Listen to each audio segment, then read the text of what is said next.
Welcome back. In the previous lectures, you understood how do you read from a CSV file and write into a CSV file.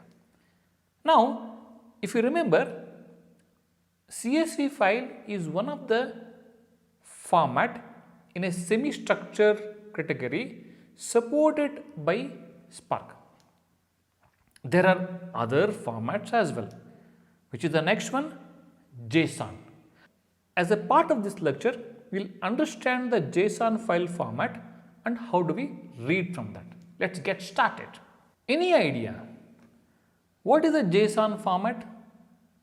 JSON format is nothing but JavaScript object notation. This is one of the very important file format which is being used within the big data world and across the other projects as well. When we say JSON in Spark, we refer to the line delimited JSON files. This is a bit different from other formats, where in the other formats we know there will be large JSON object or array per file. There is a reason why Spark is using the line delimited format of the JSON, because it is the stable format within the JSON. Apart from being the stable, it also allows us to append to a file with a new records, which will help us in writing the processed records into a record which is already processed and stored earlier. As we discussed, there is a line delimited format and multi-line format within the JSON. When you set the option to multi-line, you can read an entire file as one JSON object. After that, Spark will go through the work of parsing that into a data frame. Few more reasons for the popularity of line delimited JSON are: one of the important thing is the JSON objects have structure, and also JSON script has at least basic types. That is the reason Spark is more preferring the line delimited format of the JSON as compared to the other file format. As we have different options in CSV format, we do have different options in JSON format as well. One of the example would be read and write can be done by both, and one of the option would be compression, and potential values can be none, uncompressed, bzip2, deflate, default would be 9. And some of the other options would be like you have both date format, and we can provide any string or a character that conforms to the Java simple date format. These are the different JSON options. Hey, wait a minute. We discussed about JSON, but how do we read and write the JSON files? It is very simple. We can read and write the JSON in a similar fashion the way we did the CSV, except that we got to provide a format as JSON format.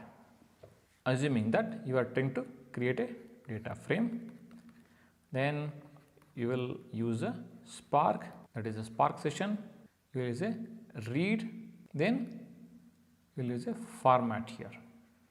In a format, you got to provide the JSON. All other options according to whatever the options which are available in the JSON. You can also read the JSON files the way you read the CSV files. In the similar way, we can also write the JSON files by using a write option. Spark dot Right. Reading and writing from JSON file would be similar to reading and writing from any other files. Like we have already seen CSV file.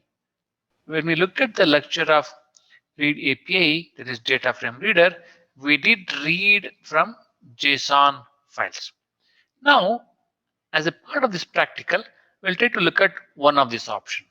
Like how do we use the compression as a part of writing into a JSON file. What we'll do is we'll reuse our code here. As of now, this is not required. We'll look at only the JSON.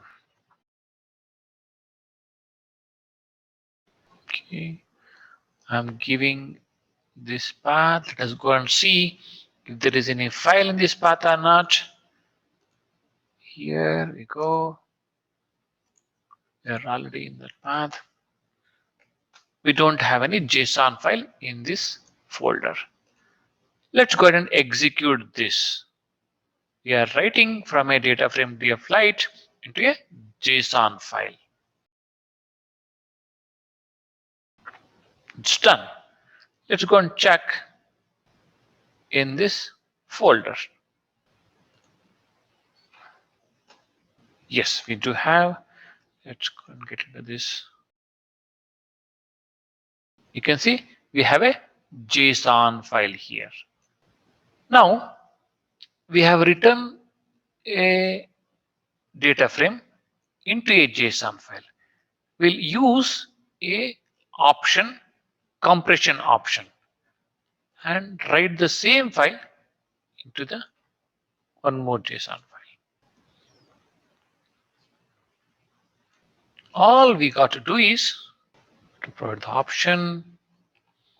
Within that option, say compression.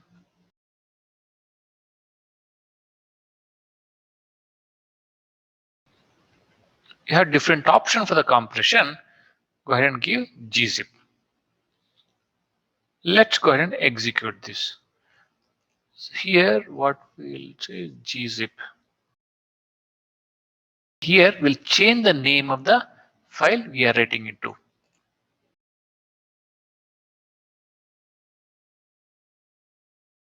Let's go ahead and look at in this path.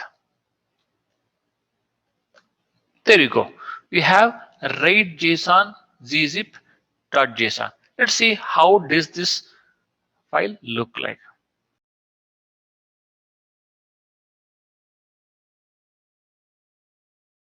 Yes, you can see there is a gz extension here. The data frame is stored as a gzip file because we use the compression option as a part of this. But how do you know whether the file is compressed or not? We'll go ahead and check the size of the file. We're going to compare the file with the compression option and without compression option.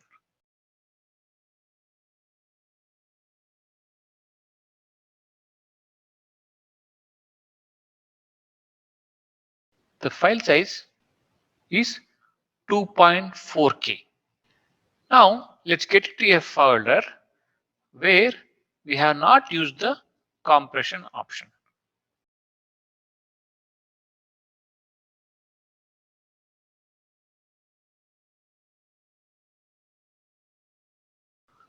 We'll provide the file. This is the file.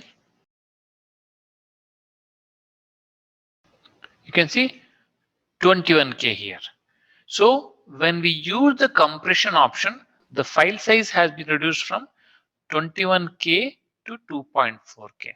So when we use the compression option, the Spark is compressing the file from 21K to 2.4K. Wonderful. This is how you use the different options as a part of writing a data frame into different files. Thank you.